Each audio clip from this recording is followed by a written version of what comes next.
Hello my dear students, আজকে তোমাদের সামনে পর্ষদ টেস্ট পেপার থেকে আমি আলোচনা করব 23 নম্বর পেজটি।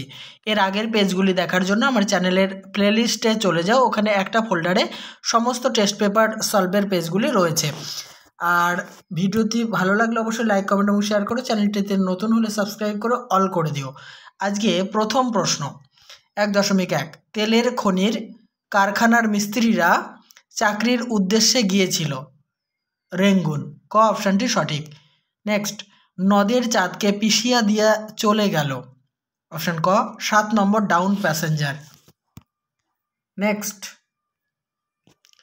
1.3 বাড়ির ঠাট্টা তামাশার মধ্যেই তপন গল্প লিখেছিল। অপশান খ 2-3টি। নেক্সট, যুদ্ধের আগুনের দাবদাহে নষ্ট হয়ে গেল যে বাদ্যযন্ত্রটি, তা হলো জল তরঙ্গ। ঘ অপশানটি সঠিক। 1.5 উল্কা ছুটায় নীল খিলানে, কে ছুটায়? অপশান ঘ মহাকালের রথের ঘোড়া। পরের প্রশ্ন, অজস্র চিল শকুনের সঙ্গে লড়াই করেন কবি কি দিয়ে? উত্তর হবে অপশান ঘ গান দিয়ে।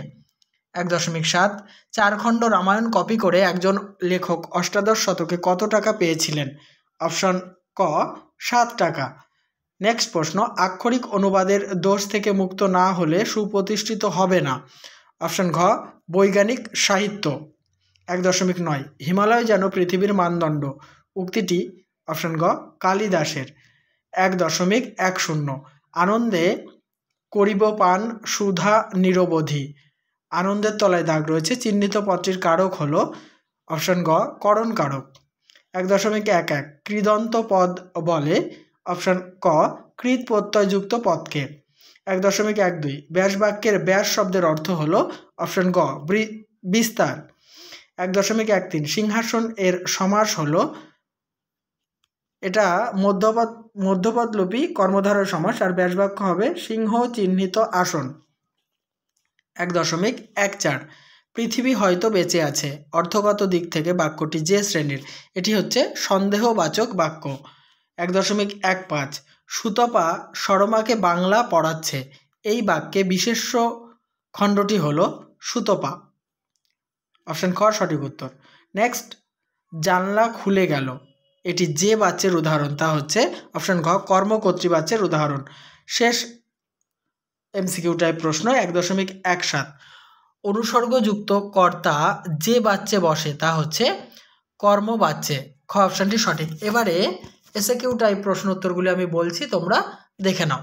2.1 অনিয়ম রেলওয়ে কর্মচারীর জন্য, বক্তা কোন নিয়মের কথা বলেছে? ট্রেনে প্রথম শ্রেণীর যাত্রী হলে রাতে কেউ ঘুমের ব্যাঘাত ঘটাতে পারবে না, বক্তা এই নিয়মের কথা বলেছে। পরের প্রশ্ন, চোখের পলকে কোথায় যে অদৃশ্য হইয়া গেল, কি অদৃশ্য হয়ে গেল? নদের চাঁদের পকেটে থাকা একটা পুরাতন চিঠি স্রোতের মধ্যে ছুঁড়ে দিলে তা চোখের পলকে অদৃশ্য হয়ে যায়। 2.1.3 অমৃত দৃঢ় স্বরে বলল, অমৃত কি বলেছিল? অমৃত দৃঢ় স্বরে বলেছিল যে ইসাবের সঙ্গে কুস্তি লড়লে তার মা ঠ্যাঙাবে। 2.1.4 সারা বাড়িতে শোরগোল পড়ে যায়, কেন? তপনের লেখা গল্প সন্ধ্যাতারা পত্রিকায় ছাপা হয়েছে এবং ওর লেখক মেশো ছাপিয়ে দিয়েছে, তাই সারা বাড়িতে শোরগোল পড়ে যায়। 2.1.5 দাগের প্রশ্ন, কিন্তু দোকানদার হেসে ফেলে, হরির কাণ্ড। হরির কোন কাণ্ড দেখে দোকানদার হেসে ফেলেন? হরির রূপসী বাইজি সেজে শহরের রাস্তা দিয়ে নাচতে নাচতে চলে যাওয়া দেখে দোকানদার হেসে ফেলেন। 2.2.1 তরায় আসিব আমি ফিরিয়া, এখানে লাইনটা সম্ভবত ভুলই হয়েছে, তরাই আসিব আমি আসিব ফিরিয়া, এই লাইনটা মিস্টেক হয়েছে আর কি। কখন ফিরে আসার কথা বলা হয়েছে? যুদ্ধক্ষেত্রে রামকে বিনাশ করে দ্রুত ইন্দ্রজিৎ প্রমীলার কাছে ফিরে আসবেন। 2.2.2 সভ্যের বর্বর লোভ বলতে কি বোঝো? সভ্যের বর্বর লোভ বলতে সাম্রাজ্যবাদী ক্ষমতা লোভী তথাকথিত সভ্য দেশ নামে পরিচিত ইউরোপীয়দের বর্বরতাকে বোঝানো হয়েছে। 2.2.3 গান তো জানি একটা দুটো গান জেনে কবি কি করতে পারেন? কবি একটা দুটো গান জেনে গানকে খড়কুটো হিসাবে ব্যবহার করে, অর্থাৎ আঁকড়ে ধরে তার গায়ে রক্ত মোছেন, অর্থাৎ হিংসাকে বর্জন করে সৃষ্টিশীলতাকে হাতিয়ার করতে পারেন। 2.2.4 দাগের প্রশ্ন, তুরিত গমনে আসি। তুরিত গমনে এসে পদ্মা কি দেখতে পেয়েছিলেন? তুরিত গমনে এসে পদ্মা সিন্ধুর তীরে পঞ্চকন্যাকে অচৈতন্য অবস্থায় মাটিতে পড়ে থাকতে দেখেন। 2.2.5 অসুখী একজন কবির প্রকৃত নাম কি? অসুখী একজন কবির প্রকৃত নাম নেকতালি, রিকার্দো, রেঞ্জ, বাসোয়ালতো। দেখো, অসুখী একজন কবির নাম হচ্ছে পাবলো নেরুদা, ঠিক আছে। এবার তার প্রকৃত নাম চেয়েছে, এই জন্যে তোমাদের লিখতে হবে Neftali, Ricardo, range, Basoalto. Pablo Neruda লিখলে কিন্তু হবে না, প্রকৃত নাম চেয়েছে, মনে রাখবে। 2.3.1 দার্শনিক তাকেই বলি। কাকে প্রাবন্ধিক দার্শনিক বলেন? যিনি কানে কলম গুঁজে দুনিয়া খোঁজেন তাকেই প্রাবন্ধিক দার্শনিক বলেন। 2.3.2 পাশ্চাত্য দেশের সঙ্গে এদেশের জনসাধারণের বৈজ্ঞানিক জ্ঞানের পার্থক্য কী? পাশ্চাত্য দেশের জনগণের তুলনায় এদেশের জনগণের বৈজ্ঞানিক জ্ঞান নগণ্য। 2.3.3 দাগের প্রশ্ন, বাংলা ভাষায় বিজ্ঞান চর্চার বাধা কোথায়? বাংলায় পারিভাষিক শব্দের প্রাচুর্য না থাকায় বাংলা ভাষায় বিজ্ঞান চর্চার ক্ষেত্রে বাধা আছে। নেক্সট, বুড়ো বুড়িরা আশীর্বাদ করতেন। এখানে আকারটা মিস্টেক হয়েছে। 2.3.4 দাগে বুড়ো বুড়িরা আশীর্বাদ করতেন। বুড়ো বুড়িরা কী বলে আশীর্বাদ করতেন? উত্তর, গ্রামের কেউ একটা দুটো পাশ দিতে পারলে বুড়ো বুড়িরা এখান থেকে সিঙ্গেল কোটে রাখবে, বেঁচে থাকো বাছা, তোমার সোনার দোয়াত কলম হোক, কোটেশন ক্লোজ, বলে আশীর্বাদ করতেন। এবারে আমরা 10টি ব্যাকরণের প্রশ্ন উত্তর আলোচনা করব। তার আগে বলি অবশ্যই ভিডিওতে লাইক, কমেন্ট, শেয়ার করো। চ্যানেলটিতে নতুন হলে সাবস্ক্রাইব করে অল করে দিও। আর এই ধরনের গুরুত্বপূর্ণ আপডেট পাওয়ার জন্য আমার চ্যানেলের প্লেলিস্ট সবসময় ফলো করো। প্রথম প্রশ্ন, বিভক্তির কাজ কি? বিভক্তি শব্দ বা ধাতুর পরে যুক্ত হয়ে শব্দ বা ধাতুকে পদে পরিণত করে।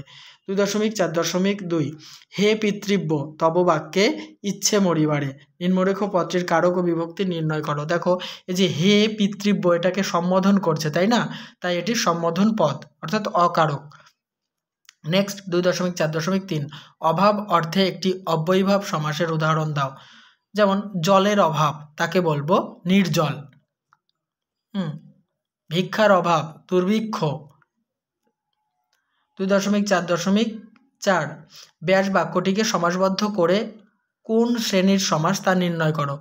পঙ্কে জন্মে যা, দেখো এটাকে যদি সমাসবদ্ধ করি তাহলে লিখবো হচ্ছে পঙ্কজ, এটি উপপদ তৎপুরুষ সমাস। 2.4.5 কথাটি ছড়িয়ে পড়ল, না বাচক বাক্যে পরিবর্তন করো। কথাটি চাপা থাকলো না। 2.4.6 দাগের প্রশ্ন, আমি যেখানে কাজ করি সেটা লেখালেখির আপিস, সরল বাক্যে পরিবর্তন করো। আমি লেখালেখির আপিসে কাজ করি। নেক্সট, দাঁড়াও ওই মানহারা মানবীর দাঁড়ে, ভাববাচ্যে পরিবর্তন করো।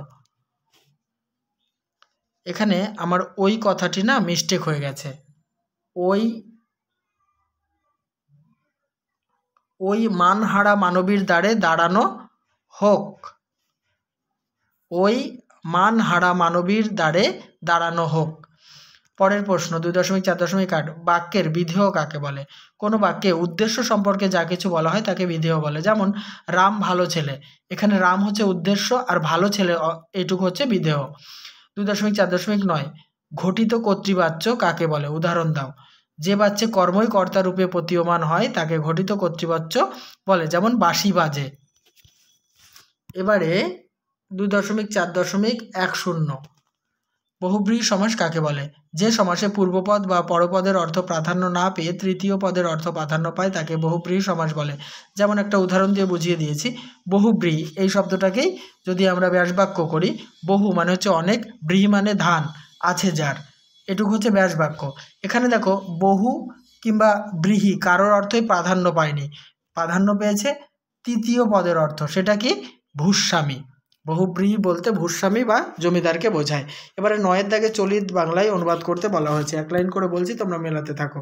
প্রথম line, student life is the stage of preparation for future, ছাত্রজীবন হলো ভবিষ্যতের প্রস্তুতি পর্ব।